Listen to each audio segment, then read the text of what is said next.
अलैहिस्सलाम यकीनन आपके चंदा देने और आपके ताउन करने और आप नौजवानों भाइयों बुजुर्गों के ताउन देने के बाद काम करने वालों को जज्बा पैदा हुआ कि ये प्रोग्राम मस्जिद में ना होकर के किसी मैदान में हो और बड़ी खुली जगह में हो ताकि हम शिकम शेर होकर के उलमा की तकरीर सुने। जाहिर है इसी जरूरत लोग कहते हैं कुछ लोग कहते हैं कि मौलाना साहब जल्दी खत्म कर दो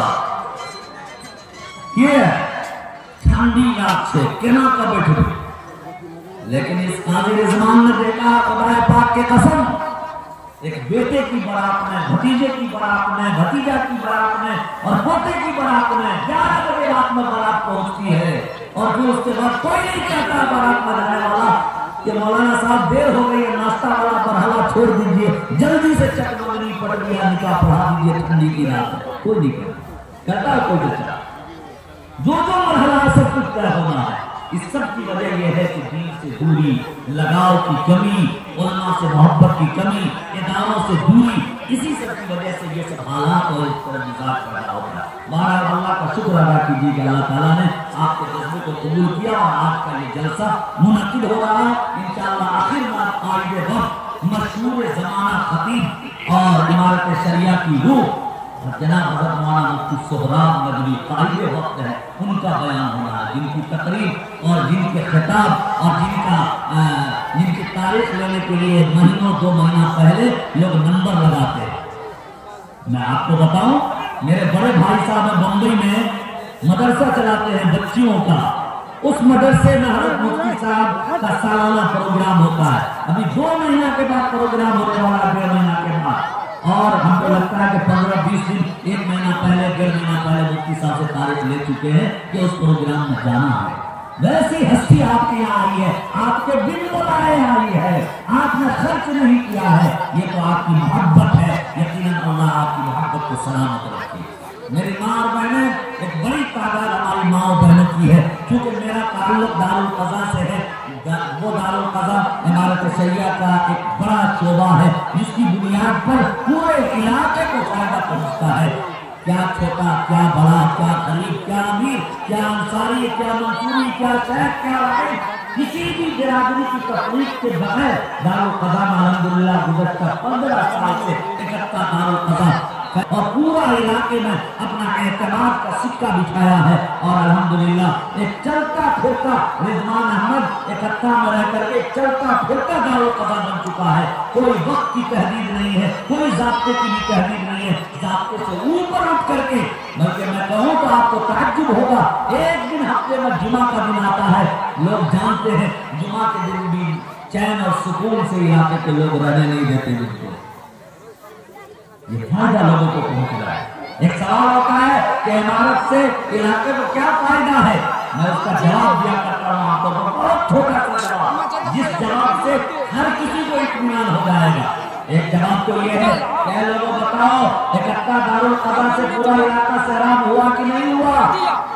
तकरीबन 15 साल के अरसे में इकट्ठा दारुल क़ज़ा से पूरे इलाके से कमोबेश 2000 से ज्यादा मामला तय हुए हैं। 2000 से ज्यादा मामला तय हुए।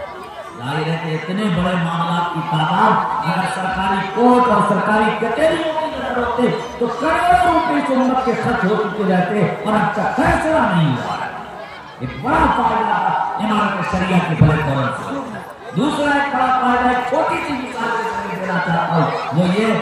ईमानदारी के साथ नौजवान तबका, बूढ़े लोग, हमारी औरतें, पूरा साल गुजर गया, रमजान आया, ईद आई, बकरीद आई, मुहर्रम गुजर गया, दिल पर हाथ रख करके बताओ मेरे मुसलमान भाइयों, मेरी प्यारी बेटियों और मेरी माँ, बताओ कौन ऐसा मुसलमान है जो चांद की तारीख के लिए किसी 29 तारीख को किसी मस्जिद के छत पर खड़े होकर के चांद देखने का एहतमाम किया है? ईमानदारी से कोई बताओ। रमजान और ईद के चांद के अलावा पूरे साल में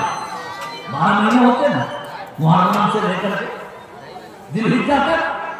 सिर्फ ईद के चांद देखने के लिए चंद लोग खड़े होते हैं, कोशिश करते हैं देखने की। उसके अलावा पूरे साल का जो निजाम चलता है चांद देखने का और चांद की खबर के फैलाने का, किसी मुसलमान مسلمان کو فرصت نہیں ہے، کسی مرد کو، کسی عورت کو، کسی پڑھے لکھے کو، کسی عالم اور حافظ اور امام کو، کسی کو یہ موقع نہیں ہے جو اپنی زندگیوں میں اتنا مشغول ہو چکا ہے، کسی کو وقت نہیں ہے۔ یہ قابل مبارکباد ہے ہمارے شریعہ والے، اور اس طرح کے ہماری وہ بڑی تنظیمیں اور بڑے علماء کرام جو آج بھی آپ کی اس روایت کو برقرار رکھے ہوا ہے، آپ کے اس شرعی تقاضوں کو پورا کر رہا ہے۔ اے مسلمانوں، اگر یہ ہمارا شریعہ نہ ہوتا،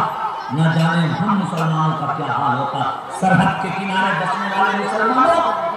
دائیں طرف جاؤ بائیں طرف جاؤ تو نیپال شروع ہو جاتا ہے۔ اتنے قریب نیپال کی سرحد پر آپ اور ہم جی رہے ہیں، زندگی گزار رہے ہیں۔ ایسی جگہ میں بھی چاند کی خبر موبائل کے ذریعے اور ٹیلی ویژن کے ذریعے اور ریڈیو کے ذریعے سے آپ تک پہنچتی ہے، اور آپ اعتماد کے ساتھ اس خبر کو قبول کرتے ہوئے کل ہوتے عید کرتے ہیں، کل ہوتے رمضان کا روزہ شروع کرتے کہ نہیں کرتے؟ یہ سچائی ہے کہ نہیں ہے؟ وہاں کوئی مشین لگی ہوئی ہے، وہاں کوئی دوربین لگی ہوئی ہے، وہاں کوئی آٹومیٹکلی کوئی چیز ہے جس سے چاند نظر آ جاتا ہے؟